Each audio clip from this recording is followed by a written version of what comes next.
Hello, in this video I'm going to show you how to automatically add a note in HubSpot to a deal whenever it gets associated to a company. I'm going to show you how to do that using HubSpot workflows as well as using Zapier.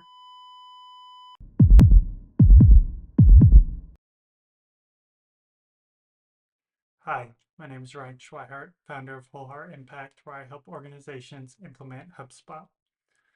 So diving into today's example, we'll go ahead and get our automations started. So the first thing that we're looking at here is a test company. And what we're going to do, like I said, is whenever we add a deal, it's going to automatically create a note on that deal. So for example, maybe we have a billing note or an important note that we want to have that gets put on each deal as it gets created for specific companies. So we'll go ahead and create a deal, and we'll call this test note to create that. So this can take up to 2 minutes to run by the way that I have it set up, which I'll dive into here in a moment. But then the other piece, I'm going to go ahead and get the the Zapier example triggered as well, because that one can take up to 2 minutes to run in that situation. So we've got Watson and Sons. This is another test company or demo company. What I'm going to do is add a deal here, and we'll do test note on this one as well and create that note. So let's hop back over into the first one that we started. We'll refresh the page to see if the notes come through. I don't see it yet, so I'll pause the video. While we wait for it to come through, I can dive into the workflow itself and show you what that looks like. So very simple. There's the deal enrollment. So we're looking at a deal workflow to start. And then as far as the trigger setup, I have it as a filter condition. So this is one that takes up to 2 minutes to go, whereas an event occurrence is more immediate. And so then the way that I have it set up is whenever, go ahead and add criteria here, and we can select deals associated to any company, and we want that company property to have a record ID of whichever company we want to kind of apply the note for in subsequent deals. So within the URL, whenever you're viewing a company page at the top, you can get that HubSpot record ID.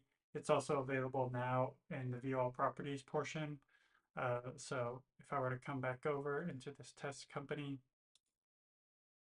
again, in the URL at the end of it, you can see the record ID, or you can go to view all properties, type in record ID, and get that record ID there. So you'll put that in.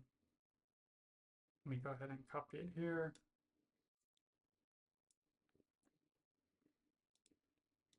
And then you would just paste it. So this would say anytime a deal is associated to the specific company that we're watching, it'll go ahead and trigger the criteria, trigger the workflow. As far as re-enrollment, I doubt you really need to re-enroll deals, but that's something to always consider. I'll delete this one, and so we've got the trigger set up. Cancel out of this.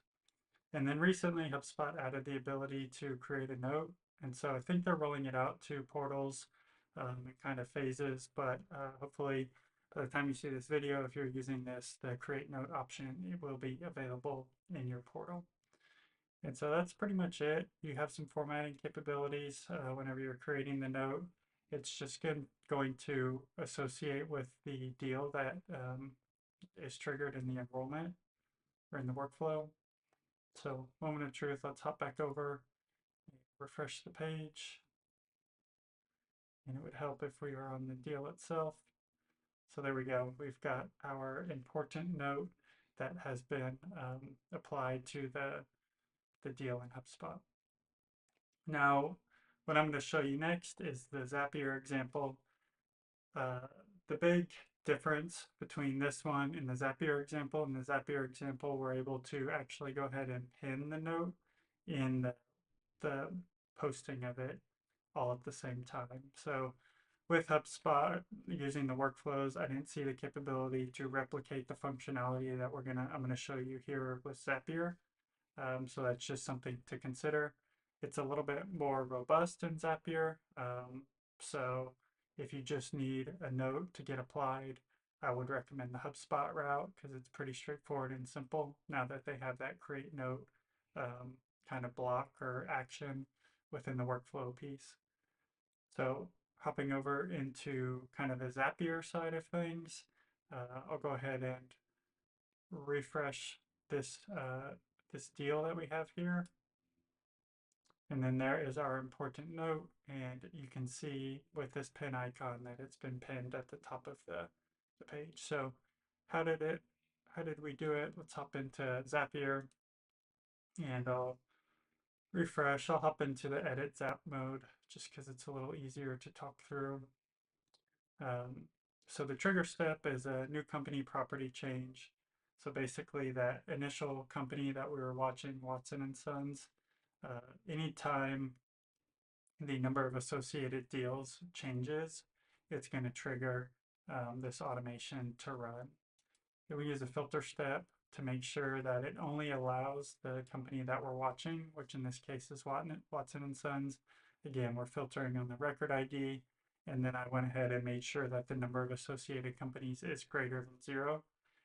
Basically, the property that's triggering this, we don't want to, if a deal gets removed, we don't want it to error per se in this automation. So then we use the find association step within HubSpot. Hopping over into the configure piece, we have the company that's being searched initially. So this is the record ID from Watson and Sons, and Watson and Sons is a company. We're only looking for one other association type. So that's this one here. And what type are we looking for? We're looking for deals. So it's going to get all deals that are associated with Watson and Sons in this case. And then what we want to do is get the most recently created deal.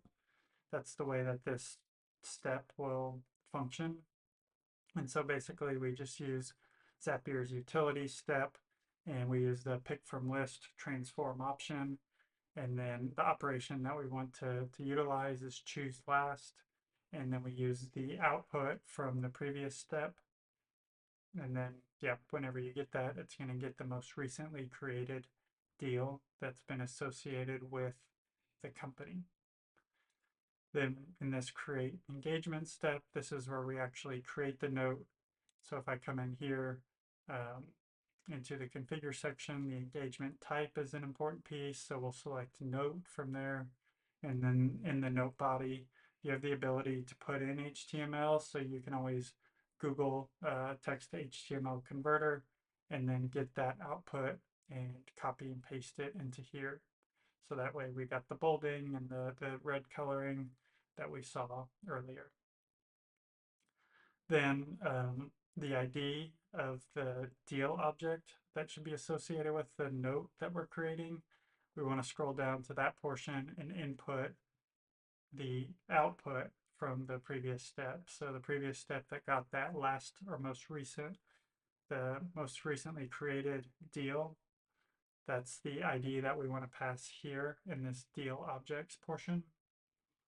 And then the last piece is to go ahead and pin that note. And so if we go to the update deals step in HubSpot, we pass again the ID of the deal from step 4. And then going all the way down, I guess we can use this search field and go ahead and go for a field step. And so what we're looking for is this pinned engagement ID property. And then that's where we'll pass the engagement ID that was created in the previous step. So that's 2 options. Again, the Zapier is a little bit more involved. by the time you get through it, but you do get the ability to pin notes. Um, Whereas the HubSpot workflow, a lot more straightforward, but you don't quite get that ability to pin a note. So um, that's pretty much it. This doesn't have to be a companies to deal situation that we walked through. It can be on most object types, whether it's a contact, a deal, a ticket, even. And so, yeah, I look forward to hearing what you think, and let me know if you have any questions. Bye for now.